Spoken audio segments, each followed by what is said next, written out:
Hey rockers, welcome back to the channel. You know, I've been getting a few bits of mail, or should I say comments and emails lately, with people asking, hey man, are you going to do a part 2 to that interview that was done with you by Sister Tracy about a year ago? It's actually been more than a year, and Sister Tracy did a short chat with me with questions I had no idea she was going to ask. And we decided, since we're just chilling out tonight, that Tracy said, hey, let's go ahead and finish that little interview. This will be part 2. But before I get into that and turn this over to Sister Tracy, I got to thank somebody, man, for this badass punk as F t-shirt. Man, look at this thing, man. It's totally handmade.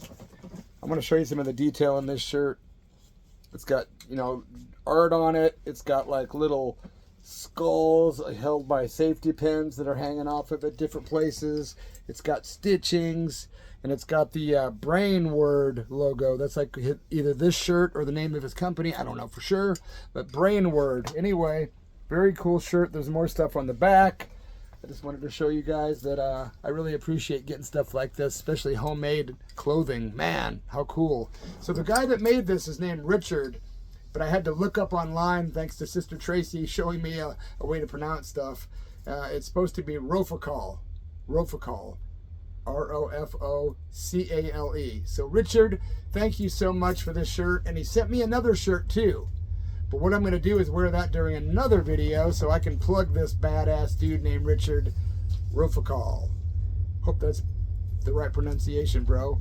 So yeah, a little over a year ago, Tracy sat down with me to ask me some questions, and we're going to honor those people that wanted more by giving part 2 tonight, and we hope you dig this. Purely for entertainment purposes only. Opinions and views expressed here are not necessarily those of the management, blah, blah, blah, blah, blah. In other words, we say what we want to say with no apologies.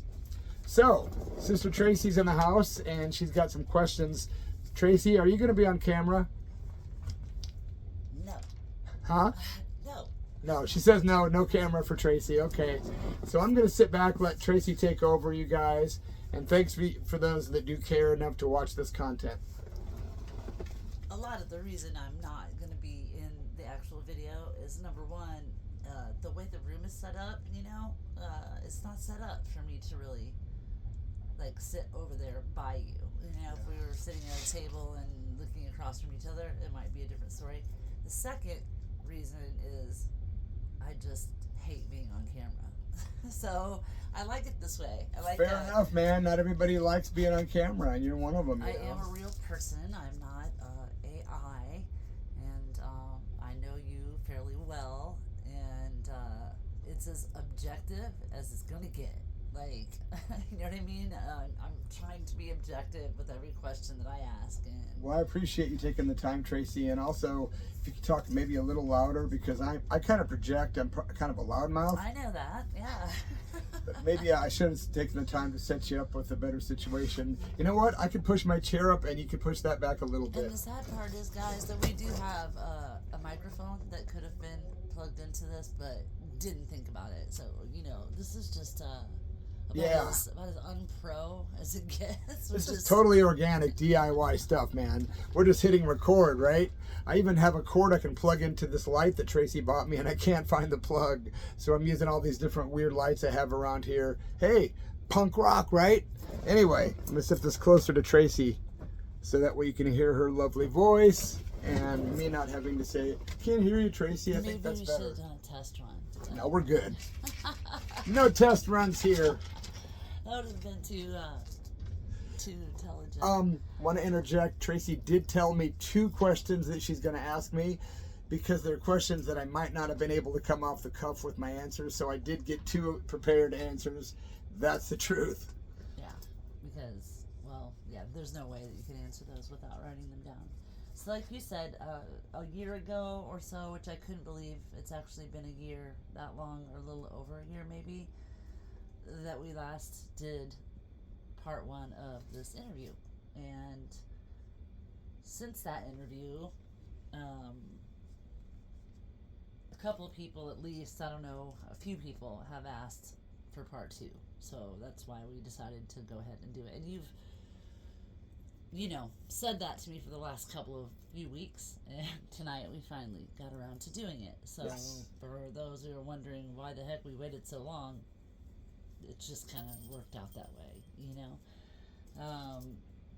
We were discussing, I believe, around the year 1999 or so. Yep. When you watch part 1, the video cuts off at the end. That was not on purpose. It cuts off at the end right when we're discussing this, so I'm just going to kind of take that subject from the top.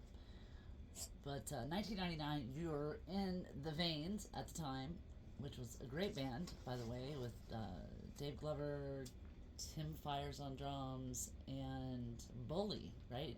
Yep, Bully on the bass, man. Badass. Great band, and wrote some good songs while in that band, and yeah, made a lot of good music. Always had a packed show. But anyway, at that time, you were also working at Rock 106 as a DJ, correct? Yes. Okay. And Epic Records was, I believe, interested in the band. I think one of the reasons, I'm just going to say, I think one of the reasons was the release of Black Little Heart, which was a pretty darn good song, and was released, and a lot of people liked it. It got radio play, airplay. Bingo. Not just when you were playing it. The radio airplay was really significant because they had us in regular rotation on regular rock radio. And you're talking about a station that you could, if you had a big enough antenna on your car, you could pick it up between St. Louis and Chicago sometimes. Yeah, very 50,000 watt station. Yeah, one of the biggest wattage stations in Illinois. Anyway, so that's where I cut my teeth in radio. Yeah. Epic Records comes calling, or, we're about to, will take us there and... Yeah, I'll pick up right where part 1 left off. Epic Records called me while I was on the air one night. I was doing the overnight shift, which is midnight to 6 a.m. And about 3 in the morning one night, I got a call from a guy that was a rep from Epic Records. And they had recently signed the band Mudvayne, who were friends of ours. We were doing gigs with Mudvayne. Tracy lived in kind of a communal metal rock situation where Matt McDonough, the drummer from Mudvayne, was one of her roomies and is a good friend of Tracy's, actually. Anyway, they got signed to Epic Records, Mudvayne did. Their rep, or one of the reps from the label, called me on the air one night and said, "Hey man, what's going on? Blah, blah, blah." Says, "Hey man, I really like the Veins, and I love your song, My Black Little Heart. And we want you to know that we've been scouting your band. Like, we're actively out watching you guys. And we're trying to think of marketing ideas on how to market you." This, being a punk rocker and having like a lot of street politics and trying to keep things real between, BS and trying to be some kind of rock star versus being just a rocker. And I never wanted to be a rock star, man. I never ever said I want to be a rock star in a touring band. Nah, I just did my thing, and most of the time it was self-destructive in the first place, really kind of always shooting my own foot off. But when someone calls and says they're scouting you, the first thing you think is, holy crap, and then you think, and this is what I said, so wait a minute, you guys got some marketing guys like around a table and you're trying to think of a way to market me and you don't know how to do it? He says, yeah, we kind of look at you like a cross between Iggy Pop and Marilyn Manson. And I'm just like, wow, I don't even believe what I'm hearing. And then it started kicking in later. Like after I was off the phone with that dude, I thought, what if that dude did offer me an opportunity? What if he would have wanted to sign Bloody in the Veins? 50-50, right? So there was a chance. And when I realized that, I realized what it had done to all my friends that had become real rock stars and how they were never home. They never got to see their kids grow up. They missed out on everything. They got the money. They had the accolades. They had the success, and they were famous, and they had a lot of money. But there's a huge trade-off. And I knew that. And plus, I was a heavy user of alcohol at the time in my life, and I figured, man, I'm going to be one of those casualties in like a year or two, and it's going to be pathetic. I think I'm going to choose the family route, and that's pretty much get to the cut to the chase. That's what happened. Was I ended up quitting the Veins not too long after that because I pursued a life in broadcasting and radio. I thought, well, at least I can be home. And so that's the story about Epic Records. They never did call to offer us a contract, by the way, because, well, I quit the band within about 2 months of that phone call. So yeah, you had a daughter, and she would have been what, about 6 years old at the time. Yeah. That's a tough time for a kid to lose a parent to work. Being gone all the God, time, yeah. and that's real work. That's like months at a time. So some people could judge and say that was a bad decision on your part, but considering the circumstances at that time, and as you said, the drinking and knowing people who had already been through that experience, I think you probably made the right decision. And we all know the horror stories with record labels, and there's some good ones, man. I've been a part of some good ones, like Punk Media. They've always treated me but good. I'm saying big ones. Yeah, yeah. Epic. You're talking corporations. You're talking corporate. That's the word. Yeah. And you know me. I mean, when the word corporate and don't it's like my least favorite word in the world. Amen. So I think it's cool that you kind of stayed, underground, so to speak. Independent. It's Chris Farley quotations I'm making. Underground. Yeah. Well, it would be nice to be able to have, be bringing more bread in, or Sure. I always say if I would have stayed in the van for a couple more years in like the early mid '80s, like toured the country 2 or 3 more times, like all the states, right. like all the other bands did, like Henry Rollins did, Glenn Danzig did, name it, Mike Ness, Social Distortion, bands that kept at it to where they were able to, like, to this day, go play these festivals and still be doing what they always did. And I get these little opportunities, man, but if I would have stayed in the van longer, I could have still been independent and not signed to a big label, and I could have still been self-sustaining. And then you talk to bands like Fang, old school punk bands, that tell me that they pretty much just break even. They're just doing it because they love it, So there's a lot of thoughts there, about schools of thought there, about the whole ramification of rock star versus rocker.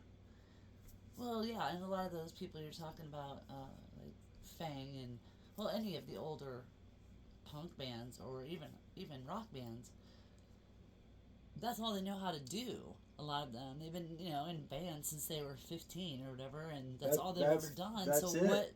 It's kind of like at that point, at least you're still doing what you love, and you don't have much choice, man. If you're not set up with multi-millions and you're a punk band, like, especially, you've got to keep working. Yeah. Well, and I don't think there's anything wrong, and I don't think you do either. If you can still do it and you're still enjoying it, why would you quit? It's really in your blood. It's not something you decide to do because, again, it's not something people do primarily for money, because it takes a while to make money doing it unless you're selling merch or playing live. In my case, it's literally a desire to create. I've always been a creative person. Started out as a poet in 3rd grade. Always wrote, read. And then when I had a chance to express myself with my mouth and my throat, hardcore punk was appealing to me because of my ADHD, my complete hyperactiveness, which I wake up hyper pretty much every day, as you know. And I thought hardcore punk's perfect for me, and that's what led me into the whole punk rock singer thing.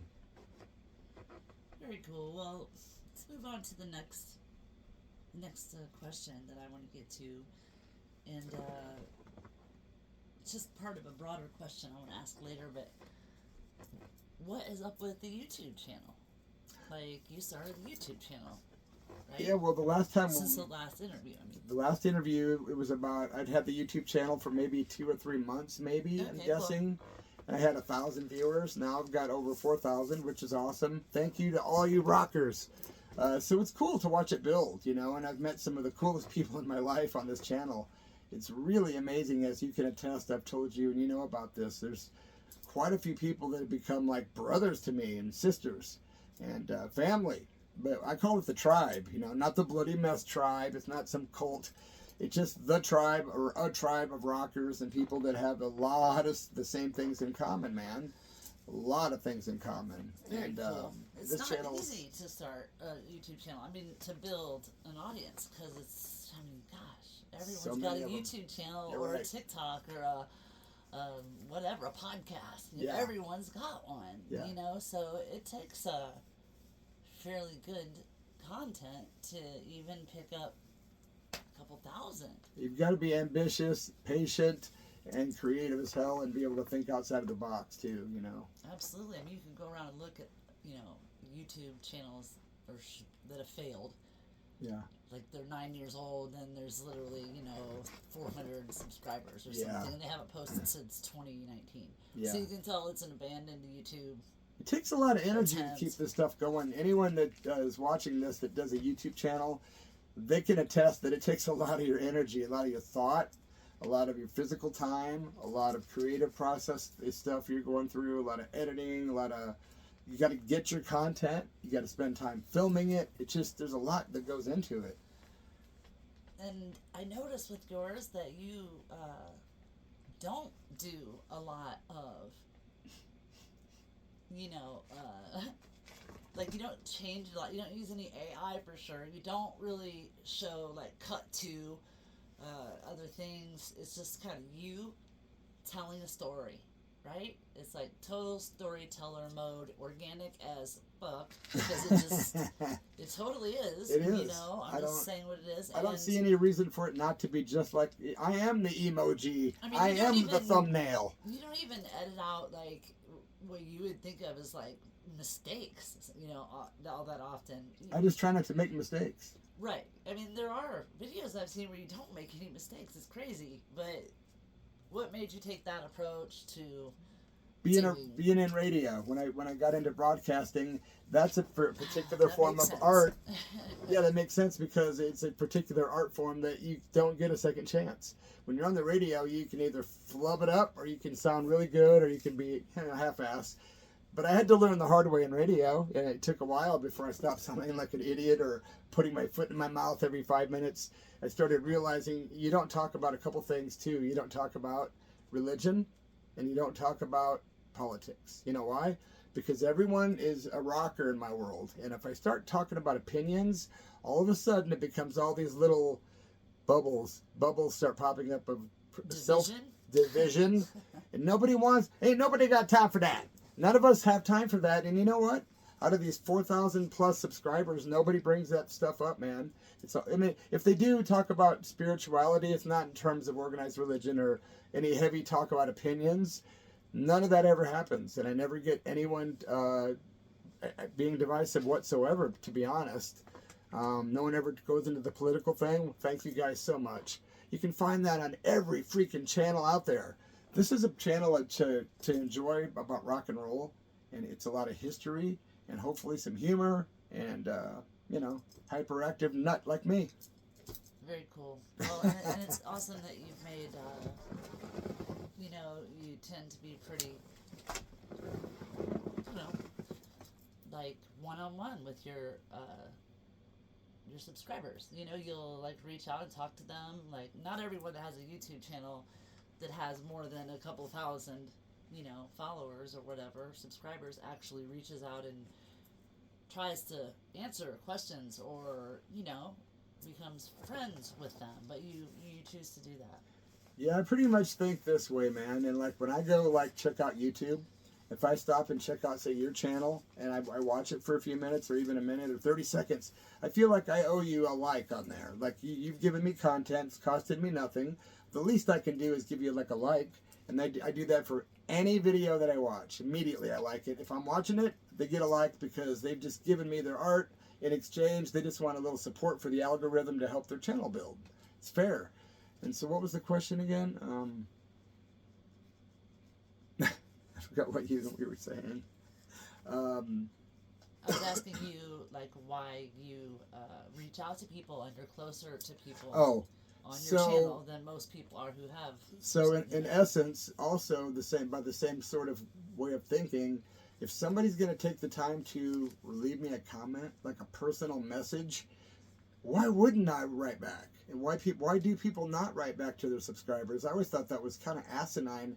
I'm not judging, I'm just saying it's weird. Why wouldn't you? This is a person writing to you out from Alaska or France or the Swiss Alps. These are all people that are telling me where they're at. Scotland, Japan. Why wouldn't I take even a moment to maybe even say 2 words? Or thank you, or how's it going, So yeah, I do answer every single subscriber that comments. Well, that's nice that you do, and I'm sure your subscribers appreciate that as well. And life is short, so you know, having more friends. There's nothing wrong with that. Speaking of, you said that one of the reasons that you take the approach to your YouTube channel that you do had a lot to do with radio, being in radio, right? You said kind of compared the two. The Church of Rock, man. You know, it's what? Getting ready to go into its 26th year. The 26th year anniversary is Halloween of this year. So, God, that's just, I mean, kind of even saying that out loud just now. 26 years, man. I mean, I don't know. I feel like, I know you do too, we've had the discussion that somehow we slipped onto a different timeline and shit is going way quicker because it really feels like that. I can't believe the Church of Rock has been on for 26 years. Do you have any thoughts about, because, you know, I know people have talked about podcasts, man, do the Church of Rock on a podcast, or, you know, kind of is a podcast. Well, yeah, I mean, you know, except, but, you know, we can't see you. And a podcast is visual. I get it, yeah. But what are your thoughts on, you know, the Church Rock, kind of how it's changed over the years? You don't have to go, you know, real into detail about that, but it has morphed and changed since 1999. Yeah, started out with me just doing 2 hours from 10 to midnight on Rock 106 radio in Peoria. That was really fun. Within about a year of the show being on, I ended up taking on a co-host named Chaplain Chip V. He was a lot of fun, brought a lot of help to the show, a lot of humor, helped me set up a lot of rock star interviews and stuff like that. Then we ended up me being solo again for a long time. But you were a part of the show since it started. You always did like the weather. Hey, this is Tracy with the weather. And you would just do little segments for me. I did weird news. Weird news segments. I did the rockin' Women Who Rock. Women Who Rock segments. She was on the radio since 99 as well. Just doing different things, you know. But yeah, and then after that I was solo again because I went through a couple different lawsuits, which I thank God I was never sued, but almost. Well, part of it was this time was pirate radio. 106 became pirate radio. When I first got into it, it was pirate radio. Yeah, tell people at home kind of give an idea. Like it was regular FM radio that was in the middle of being sold. So in the interim, they were letting us play whatever the hell we wanted. So we would play mainstream rock and like the new stuff from, you know, Stone Temple Pilots or Santana or Smooth or whatever was on in the summer of '99. But we also could play like off the playlist, which is unheard of in corporate radio. And you were doing that with the Church of Rock. And that's what the general manager said one day. Hey, man, Sunday nights is a virtual wasteland on the radio. Create something, man. Create a 2-hour reason for people to tune in on Sunday nights every Sunday to hear something cool on the radio. And I thought, that's a great idea, man. And I thought about it for about a month. And then, to make it a long story short, I settled on the Church of Rock. Like rock and roll is like this institution, and it's like a church where people kind of worship at the altar of rock and roll. Not being sacrilegious for those of you that are overly religious. But anyway, so that's what happened. We've been around 25 years, almost 26 come October. I'm excited. Then I eventually had a co-host named St. Christopher for about a year out here in Oregon on KZZE radio. I took it to WIHN radio in Bloomington, took it to Real Rock Radio in Peoria, Rock 106 in Peoria. Then there was 99X in Peoria that I was on. It was another Rock 106 frequency. Then came to Ashland, Oregon, where I'm still currently doing the show for after, 13, 14, 15 years. You can hear it live every Sunday night by going to www.kskq.org, and you can hear me and Sister Tracy live, as she is the lovely co-host and co-producer of the show. And so she's been with me for how many years? 10? Yeah, a decade, I think. 10 years. And so I'm stoked that we're doing it for this long, and we have more listeners to that radio show now than I've ever had. Yeah, it's really wild, you know. A lot of it's because of this YouTube channel. A lot of the people definitely are like, crossover. I was going to ask you that about crossover. Thank you, guys. You know, that people who are fans of, say, your music, but don't really know about the radio show, or vice versa. You know, fans of the YouTube, but that were unaware that you had a radio show. It's confusing, yeah, because that happens. You know, but I could see where people who are fans of your YouTube channel might not, you know, be radio people. You know what I'm saying? Or be punk rock necessarily. Right. Enjoy, like, you know, like that whole culture, you mean? the whole culture, and or people that listen to your music for the first time and listen to your stuff that you put out in the last, say, 10 years compared to the stuff you put out the first 10 years. Yeah. Big It's a world of difference. Yeah. So do you find that there are many people who are all those things? Like, Yeah. That's what I meant by the tribe. There's certain people out there that they love punk rock, they love metal, they love outlaw country, they love, you know, Bob Marley. They love, a lot of them like to smoke ganja. A lot of them are either struggling or ex-addicts, and I come from that world, you know. I'm rock and roll, man. I've struggled, and I'm an ex-addict. I'm certainly not addicted at this point in my life, thank God. But my friends, I'm telling you, rock and roll, like Bon Scott said, man. What's the words? It ain't easy to get to the top if you want to rock and roll. Yeah. What's it called? It's a long way it's a long way to the top if you want to rock and roll. But that's, you know, misleading. I'm not trying to get to no top. I was never trying to be a rock star, but a rocker for life. The ladder is uneasy. The ladder is uneasy. It's a shaky ladder, man. It is. You know, so yeah, it's a balance, right? It is a balance. It's a The balance. thing is, I can't give it up, man. Even if you don't make a lot of money, it's just, it's like having kids. Well, that's the thing, too. I think right now we're in a kind of a climate, especially in the United States, that isn't exactly conducive to being an independent artist. In a way it is, because you can do it yourself. You can, yeah, DIY. You know, God, everyone's got an album out, man. Everyone's got, you can make a whole album yourself sitting there with a little box, you know? I mean, literally, it's crazy. But at the same time, it's so oversaturated. Like, if you sit down and want to go to look for new bands, that, or maybe, you know, what can I listen to that's new that I like that's rock or whatever, you're going to be sitting there for a while. You know, there's the thing is that there's a quality versus quantity thing too. If something's good and really good, and you hear it, you're gonna notice it. And you're gonna glom onto it. But there's not a lot of stuff that's really good that you hear. There's a lot of good, and there's some stuff that's okay, some stuff that sucks too that I hear. But there's not a lot of really good. So the good thing about that is they can saturate the market, and bands can keep releasing records. But the really good ones are gonna float to the top. I hope you're right. You know? I do. I hope you're right about that. I was going to ask you something about that, but I forgot what it was. So, you still don't have a live band? Nope, not since 2020. Right. It's been a while. I mean, going on 6 years. Yeah. So, since 2020, you did a show opening for Richie Ramone in Ashland, Oregon in, like, 2022? Yep. And what have you kind of been doing since then? Can you tell people? I mean, we know we've talked about the YouTube channel, and we talked about the albums.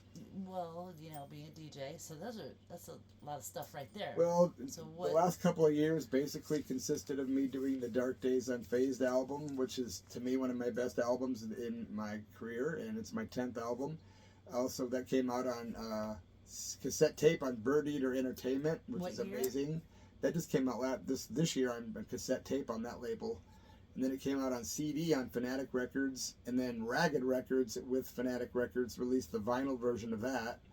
Also, Punk Media released it on digital streaming, and Punk Media signed me to an EP that a lot of people might not know about. It's a digital EP called Bloody F Mess Screaming the Blues. And it's 6 songs, 3 live tracks, 3 studio tracks. Pretty cool. And it's on all streaming platforms. Also, I'm working on the Plasmatics project right now with West Beach of the Plasmatics. We're doing 6 songs, 2 originals and 4 Plas covers. That's pretty cool. You've worked with Wes before. Yep.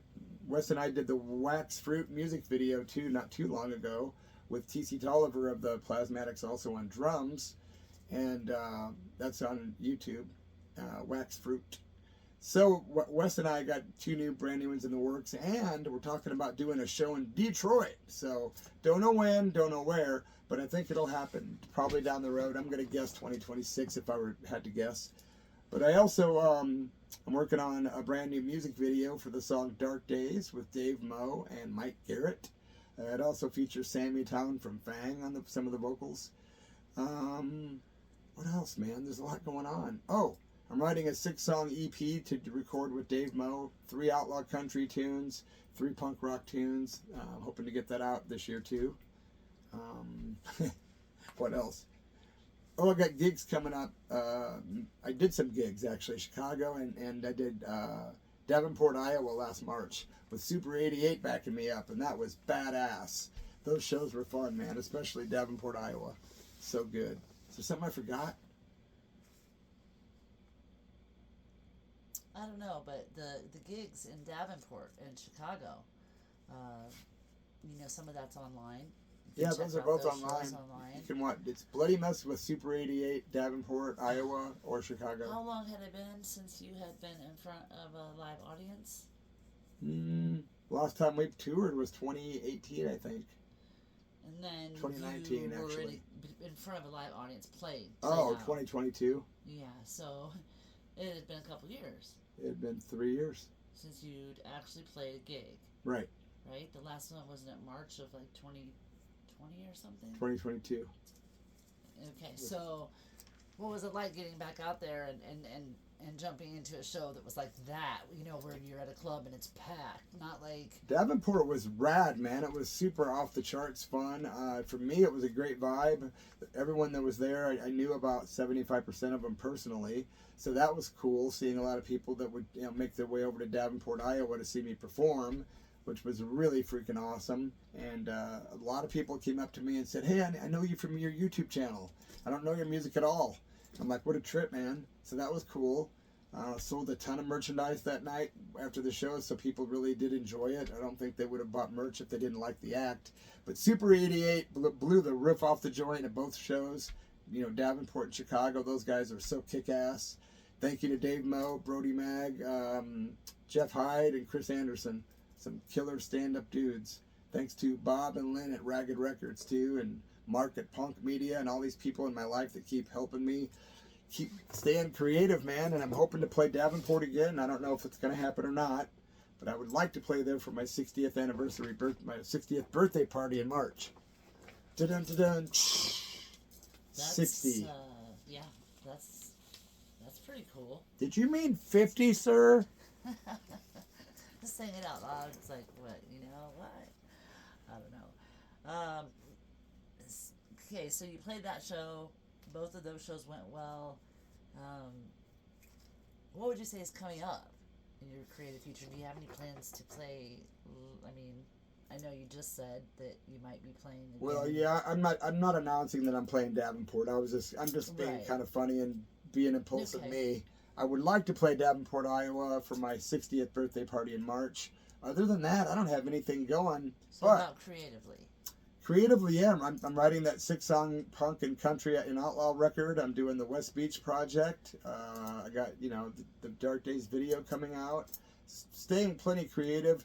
Going to keep this YouTube channel growing. And also my other YouTube channel, The Church of Rock. All one word. Say that in every video. People get annoyed or they think it's funny. Probably more like, I want to wring his damn neck. Stop saying all one word, you loser. All one word. But it is all one word. If you don't type it in The Church of Rock. All one word. Thank you for going there. Splish splash, I was taking a bath. What else are you going to ask me? What else are you going to ax? What else are you axing? Okay, so writing the 6-song deal, right? Working with Wes Beach. And Dave Moe. And Davey, of course. But no plans really to play out live. Here's the thing. If any bands out there want to learn a set of bloody music and that we could do gigs together periodically, if you're in Portland and you got a band and you want to learn a 45, 50-minute set of my stuff, we could do gigs together. I could come back up every 2 for 3 months, play different parts of your area, of your cities, or that, Seattle, Portland, everywhere. I've had bands do that maybe 4 or 5 times, and it always works out well. So if you're down south in Kentucky and you want to jam with me, you got a band that's got the time. If you've got the money, honey, I've got the time. We'll go honky tonkin', I promise you. So hit me up, man. I'll fly down and do gigs with any band if you can make it, financially feasible or even break even, for Christ's sake. So you could easily find your own 4 musicians here, in the area to jam with, but you just don't want to really be in a band, right? You don't want to make that commitment. Right I don't necessarily, yeah, kind of. I don't really want to make a commitment because it's hard after 43 years. It's a big commitment. There's always, I don't want to go into details because it might hurt people's feelings and people take stuff the wrong way. But it's like having 4 girlfriends. It is. Like you have to take on all of that stuff. Plus, I don't want to be stuck playing just in the valley. Like if I was in Peoria area or here, you're forced a lot to play in your own little area quite a bit unless you get out and tour. So I'd rather just get out and tour and not be stuck here and have to go outwards. So I'm appealing to bands, even if you're in the UK or anywhere. If you can commit to learning a set of my music, I'll commit to, working with you to come do gigs, and I can come back and forth. We could do more than one. So if you're in the Midwest, that's down kind south, of a fun idea. It is. Up north, and if you're in Michigan, if you're in Oregon, preferably Oregon, because then we could, do a lot of stuff in this state, but in California and stuff. Because I'd like to go down and play in LA some more, in San Diego and Texas and Arizona and down south and up east. And okay, so I've been talking to you a lot about, your creativity and what you're going to be, busy doing. I'm not going to get political on you as much as I would like to. But you and I have talked a few times about writing some political lyrics together. I've been thinking about putting together a hardcore political punk band, yeah. We've talked about that, yes. But that's something that we've just only talked about. That would be fun, though. It would. And it's fun to talk about it, even if we never do it. But what have you been listening to lately? Oh my God, I've been listening to a lot of Waylon and Jennings and Willie Nelson, especially the Waylon and Willie album from, 78? You played Willie Waylon's 78 that year tune on the church. Yeah, I did the other night. Right? Yeah. Been listening to a lot of Motorhead, like Iron Fist, Ace of Spades, Metropolis, and the older stuff. God, what else have I been? Venom, but a lot of old 80s English punk rock. Anti-Nowhere League. I'm in Plasmatics. I've been jamming on a lot of Plasmatics and old Kiss. Creatures of the Night album in particular. Johnny Thunder stuff. Sid Vicious. Son of Snake. I've been listening to the brand new Son of Snake albums. The new Are We Not Men? We Are Div-Oi album I just got. That's been really cool. Been jamming to some Brian Dunaway, one of my favorites out there. Keep rocking, dude. S.R. Woodward, he's always got new material. I'm always hearing spurts of it I like a lot. God, man. Jimi Hendrix, of course. Been revisiting George Harrison's Living the Material World album a lot. So that's one you love too. Yeah, it's one of my favorite George albums. And been listening to some Janis Joplin and stuff. All over the place musically, man, as you know.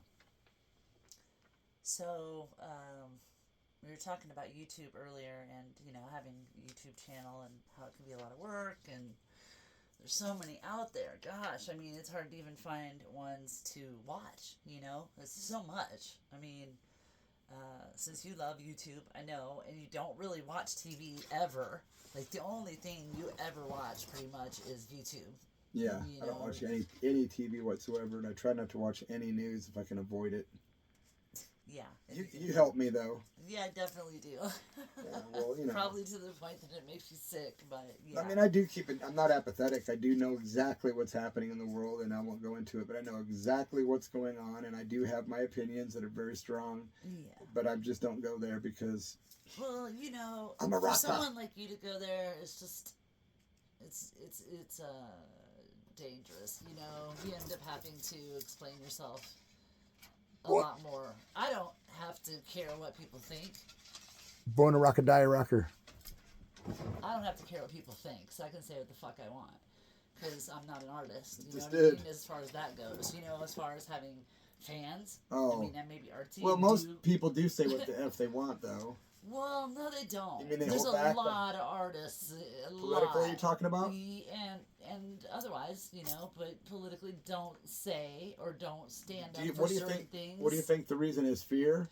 Definitely. Or fear. I mean, yeah, I think it's fear. I mean, think about it, especially if you are making millions or more dollars off of what you do and having the country be divided on a topic, whatever that topic may currently be, you're definitely going to be fearful of staying on top or of losing that lifestyle. So therefore, over your beliefs, and they literally will take that lifestyle from you if you have beliefs that don't mesh with the status quo or what you're told. So is that the same thing as me saying when I get on radio I don't talk about politics or religion? Is that the same thing?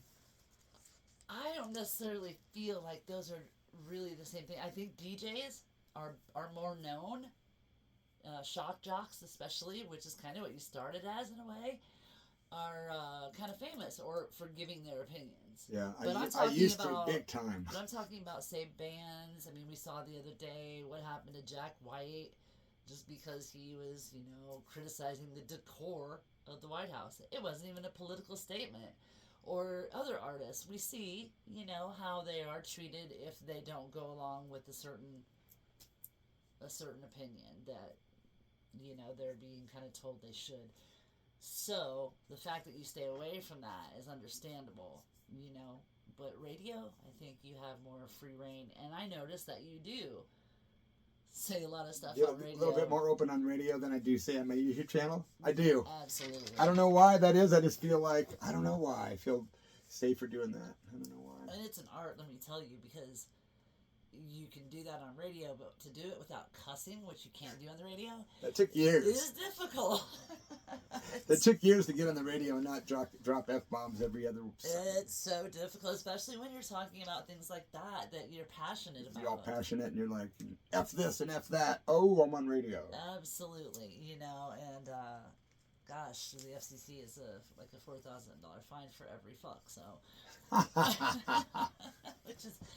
which is kind of expensive for a fuck, but anyway. That's funny. Give me enough, Vanna. Anyway, what's do you think are your favorite YouTube channels since you like it so much? What do you like to watch? Well, that's one of the questions I knew you were going to ask, so I got my cheat sheet. I made a cheat sheet. Because I have to, because I can't tell you, I can't name I'm just horrible at coming up off stuff off the top of my head. I can't name the YouTube channels I watch except for So, this is not even close to the amount of YouTube channels I'm subscribed to. There's a whole lot of people that might watch this and get offended because I didn't name their channel. I'm sorry, guys, but I just came up with a quick list before I did this interview with her, just in case she asked this, which she said she probably was. And so I wanted to be kind of prepared. Because he had no idea when we were going to do this interview. He's been asking and talking about it for a while. I've been bringing it up for a few weeks saying, hey, I could use some new content. You want to do that part 2 of that interview that you've been wanting to do? And People I said, been asking about it. Let's just do this. And then tonight, Tracy said, let's do this. And I thought, well, I can model my new t-shirt by Du Jour. No, actually by Richard. So that's why your list isn't a comprehensive one. Yeah. Yeah. It's not comprehensive by any means. But I watch a lot of stuff that's not really rock and roll related. There's a lot of rock channels I do subscribe to, a whole lot. But that's kind of stuff that I just stop and look at once in a while. But I'm Reelin' in the Years is a good one for classic rock stuff, by the way. That Reelin' in the Years has a lot of unreleased cool rock stuff that they filmed in the like 70s, 80s, 70s mostly. Super rad. Also, Viking Mindset, man. If you're into like finding out justice and when it comes to justice in the world for children. People, justice for children from predators. Viking Mindset, I highly recommend that channel, but it's not for the squeamish. Vikings for real. Bald and Bankrupt. I love travel channels. So Bald and Bankrupt, this English gentleman that goes around the world. Super cool. Backpacker Ben, another one that's from England that goes around the world. Travels, very, very good travel channel. As We Go Along with Angel, my buddy Angel Ledesma in the Chicago area. As We Go Along with Angel, great channel. He's had me on there several times too with interviews. Thank you, Angel. George Christie, the ex-president of the Hells Angels, has a YouTube channel. George Christie, great stories on there, very gritty, awesome. AG Tactical, that dude's funny. He kind of breaks down crime cases and smokes weed and laughs about them. Judge Fleischer TV, I love that judge. He's a trip. He wears the little bow tie, and it's just funny. I'm addicted to that damn judge's channel. Guilty pleasures, I tell you. Soft White Underbelly. That's one that a lot of these people watching here are going to say, yeah, watch that. And they interview a lot of people on the street, drug addicts, criminals, trippy people, man. Back Porch Tapes, one of my favorite channels on YouTube, man. Michael Channels. I know you're probably not watching, but I love your channel. A lot of my friends don't, though. A lot of my friends think you're an asshole, bro. You know, in your approach. But I got to say, I said we could tag him at the bottom of the video, but not now. Well, no, I'm not ripping on Michael. I'm just being honest. He likes it. He's an honest guy. Hey, I'm an honest guy. A lot of the people that do have a lot of subscribers, a lot of them are haters. So they watch them solely because they, like to argue. So. Michael does the Manson content, and he's got some very good content. Oh, well, that's a controversial issue off the get. But some of my friends that are actually associated with the Manson family have some issues with Michael and blah, blah, blah. But I like the channel for the content that they display on there. Michael, thanks. Also, phone calls from prison. That's a weird one where they broadcast people talking on the phone in prisons that are in high-profile cases. Pretty interesting psychological stuff there. The Y-Files. I love the Y-Files with Hecklefish. We still love the Y-Files, even though now it's become pretty trendy and kind of, whatever. But yeah, we still love Hecklefish. Yeah. Mr. Ballin, I love his stories about mysterious stuff. He's a great storyteller, and just for sitting there telling stories, that guy is just over the, Yeah, God. Mr. Ballin. He would get so many viewers just on telling stories. So yeah. And another kid named Jaymez, Jaymez, James or Jaymez. He does a lot of cool conspiracy theories shows and stuff. Yeah, he's pretty cool.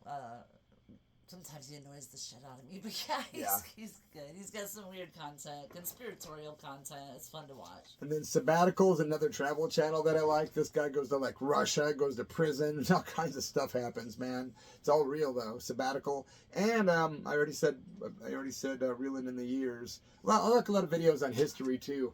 I like to know what's been going on, and it seems like a lot of stuff that's going on in the past, that's gone on in the past, is going on now.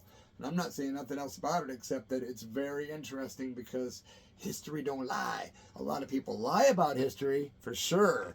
It's just being constantly lied up like in George Orwell's 1984, spewed up, chewed up, changed, papers ripped up, and new documents created, realities altered. Yeah. But you can't hide the truth, and there's a lot of truth people out there that are figuring out stuff, right? Yes, indeed. And I know you like some of the... And I hate the word conspiracy because, Jesus, how many times do we have to find out 9 years later that the conspiracy is not a conspiracy, it's the truth. Well, where there's smoke, there's fire. So you could say you enjoy truthful YouTube channels that are telling the truth about the way things are or events that have happened. They're not necessarily conspiracy channels. Right. They're conspiracy to some people who don't know anything about the truth yet. Who haven't understood that it's the truth. Because you know what? 99.9 of the things that back in the day people you would call me and you nuts. Literally, you guys are mental, you're conspiracy theorists. And then 10 years later, 5 years later, 2 years later, the truth will come out and it's laid out on a silver platter. And you know what's Here's crazy? The truth. No, but you never get an apology. No one ever says, I was getting ready to say, no one ever says a word. Some people come out and will say, when... You were right, Tracy. I don't even really expect that. But no, I don't expect that either. Even acknowledge it, to just it's say, the wow, principle. I admit it. When I didn't know this, it's blah, the blah, blah. principle And I remember of the thing. You said, it's an ethically cool thing to do. You recognize that everyone, when they're silent long enough, is the teacher or the guru. And when you learn a lesson from your teacher, master, friend, guru, whoever, you could at least say, wow, thank you for that teaching. Everyone is the guru, right? Everyone's the teacher. Everyone is the guru. When you're silent long enough, everyone could be the teacher. And being able to start a dialogue, admitting something or going, wow, what do you think? If this is this way, then that must mean that this is this way. Or, things that just kind of, and only to do that to, I don't know, just have a better understanding of where we are in life and in history. And I'm getting off course, but you know, This video is now 49 minutes it long. makes us better people, right? To be aware, to be educated, to be informed, and the misinformation. Oh, The for AI. sure, man. What do you think about AI? What do I think about AI? I think Yeah. it's interesting. I think it's a fun toy, but I also think it's deeper and darker than we know. And I think I don't mess with it personally at all. There's other people that are going to think, what an idiot, AI is great. But I have read a bunch of stuff with CIA whistleblowers and like people that are really, really intelligent on the psychological field with socio-political things. And people they're saying who are into AI this stuff or is know about it. meant to suck you in. It's designed to like replicate what you think it wants you to tell you. And it does. There's a lot of weird head trips with it. You know about all of that. Yeah, I do. So I don't know. I have messed with AI. The jury's out, but the jury kind of also says, I've talked with AI quite a bit. I know. Yeah, it named itself and the whole nine. But the other night I heard of some things that really shocked me that I never had even considered being a possibility. To be honest with you, after I used AI for a few months, it was then that I started to become, and I knew all about it, had read about it, but it was then that I started to become a little like, I feel the vibe. I feel the bad vibe. Yeah, everything you need and know is already right here, and now these external forces coming at us, going, "Hey, we're the answer." I love technology, and I think if it's in the right hands, it's absolutely just. I love it. I love me. I love technology. Yeah. But so often it falls in the wrong hands, and I think that's kind of what's happened with AI.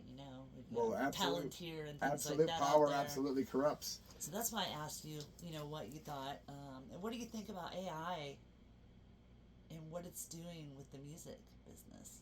I'm not a big fan of it at all. You heard about the first AI artist getting signed? Yeah, I think it's lame. Like getting signed? Yeah, there's an AI artist. Pretty soon they won't even need real musicians because why? We can just create this you don't think 3D hologram image that's so real. Take advantage of that? Yeah, it's going to get stupid. No, I'm not into it at all. Is it interesting? Not really. It's kind of stupid to me. I mean, I have no interest. I'm so old school. To me, I don't think you have to be old school though to be against fake music and fake rock music, and that's what it is. It's fake. Yeah, I'm not into it. Say man. it's bad enough, when they invented what do you call it? And you heard every little artist on the radio using what is it called? The voice to make people sing on tune. Auto-tune, yeah. Yeah, auto-tune became this big thing with all these really big names, and I kept thinking, wow, how weird. I was hearing it on all these songs. Sure, yeah. Nowadays it's used, but not in the way that you would hear, but it's used to keep people, with their pitch correctly and keep their pitch on. Sure. But no, I'm not really into that. I like the old analog way of recording. I like old school. Now you're talking old school. I like doing one takes on these videos. I like doing radio one takes. When I go to the studio to do albums, I do 1 to 3 takes. Uber organic. Uber organic, if that's what you want to call it. Yeah. It's a nice way of saying probably something worse. And there's nothing wrong with that. I think, what I think will happen, and I think is already happening, depending on where you're at and if you're aware of it. I think that there's kind of this blowback to everything becoming too overproduced and to the AI movement in music, and it's starting to go back to like say Jesse Wells type stuff out in the middle of the woods in Arkansas playing his songs that are just kick ass. I mean, the guy comes up with the best songs, but it's causing a revolution, so to speak. I feel it rumbling in going back to that organic style of music. Yeah, it's cool. So my hope is that happens. Would you think that would be something that would be a positive of AI? Yes, because for every action, there's an equal and opposite reaction. Yeah, and we definitely would want to be a part of the second, the blowback. You know what I mean? That sounds like a cool movement to me. The blowback movement. Let's go. Yeah, and you're not gonna find that. You're not really going to find that as much online. I guess some videos will be made of that kind of stuff, but that's happening in the basements. Yeah, the cause and the effect, baby. The basements across the country where bands are at and having parties in basements and different musicians jamming. Getting back to that, that's cool to kind of see and hear about. More house shows, man.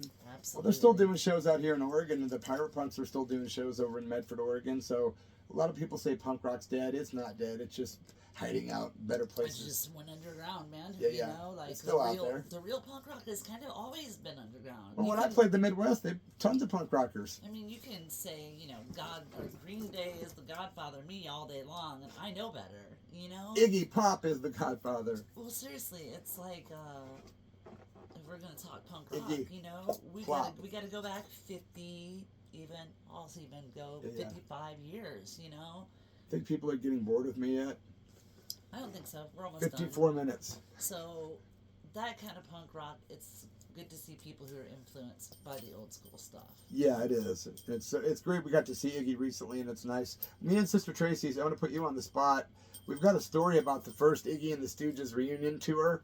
We went to that, and it was one of the best. It was the best show I'd ever been to in my life, and I was high for about 2 weeks. Like, I'm talking adrenaline high, literally. And I've just got to get Tracy talked into sitting down and knocking it out with me, because I really want to get this thing done, son. We will do that soon. There's some really good details in that story, you guys, that you're going to love, involving, well, Sister Tracy and Iggy Pop.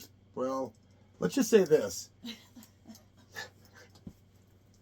wish I could flip the camera on her right now. Let's just say this. Sister Tracy knows for a fact that the rumor about Iggy Pop having the world's biggest, well, it rhymes with rock. Not the world's biggest, but in rock and roll. I'm just going to shut up. Tracy, should I say anything more? No. No. But yeah, it's a fun story. It's a good story. It was it's one of the best shows that either of us have seen. So yeah, I'm looking forward to that story. I'm glad that I got to ask you some of these questions tonight. Yeah, thanks for taking the time to do this Just for let the me peeps. look, see if there's anything else. Can we do the Iggy Hey. story within a week? Within a week. Gosh, you put me on the spot on here. Okay, yeah, within a week we'll do that. Let me ask you one more thing. When are we gonna see a Bloody Mess wiki page? I had a bloody wiki page, but somebody started abusing it and saying all this nasty stuff, so I deleted it.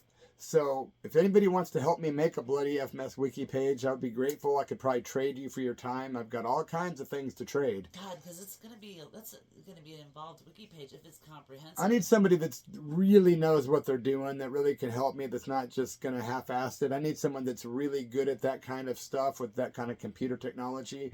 If somebody would reach out, my email is going to be in the description area. I've been wanting to get a wiki page going for a while. Like I say, there was one up for Bloody Mess and the Scabs, my old band. And again, a bunch of, I'm not going to give anybody energy that doesn't deserve it. But some people got on there and desecrated it, so I deleted the whole thing. But I need someone to get on and help me build a Bloody F Mess one, because I got 44 years of just all kinds of stuff that I could really put on that wiki page, and I'd like to do that. Hopefully that'll be something, you know, that happens in the near future, because that would be really cool. That would be. You know, you need you're prolific. You know, you put out you have a lot of releases. That's one word for it. A lot of 7 inches and comps and tribute CDs, and so even just a comprehensive discography would take some work to list that. You know, I found one of my discographies the other day. It cuts off in like 2008, but I could go from there and just update it. There's a whole lot of stuff on there. You've got that, but then also the story, and the band members and kind of where it's all went.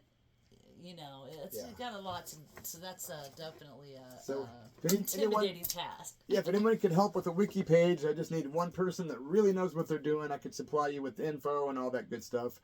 Tracy, thanks a million for taking the time to do part 2. Yeah, I think it's fun sitting here and talking with you, and it's hard for me to just be an interviewer with you, because I know you have great stories to tell, and it's always fun to hear you explain and talk about things. So I appreciate it. Sorry that it went so long. It's okay. You can always watch it in 2 sittings. Well, a lot of people tell me they want longer content anyway, so maybe some people are happy to sit here for an hour and chill out and get these wacky questions answered. I don't know. Well, and like I said, I have a face for radio, so like you always say, and I'm your co-host on KMU. She hates being on camera. And I feel comfortable doing it this way, so thanks to people for putting up with this style of interviewing. And even though he's not looking right at the camera very often because I'm sitting to the left of it. But yeah, thanks everyone out there, and I hope you enjoyed this interview. And I guess you'll see Bloody soon, and you'll see both of us soon doing the Iggy show. So This Iggy, week, Iggy this topic, whatever. Today is what, Monday? So between now and next Monday, we will be bringing, and Tracy's going to be on camera. Don't make such a big deal. Tracy's going to be on camera, sitting next to me. Scare you. This is the first time I've ever had this happen. It's going to be pretty cool, man. All right, you guys, thanks for being here at Bloody F Mess Official. Please subscribe, like, and comment, and we'll be coming at you soon. Sister Tracy's out. Sister Tracy out. Bloody F Mess out from the bottom of my black little heart. Cheers.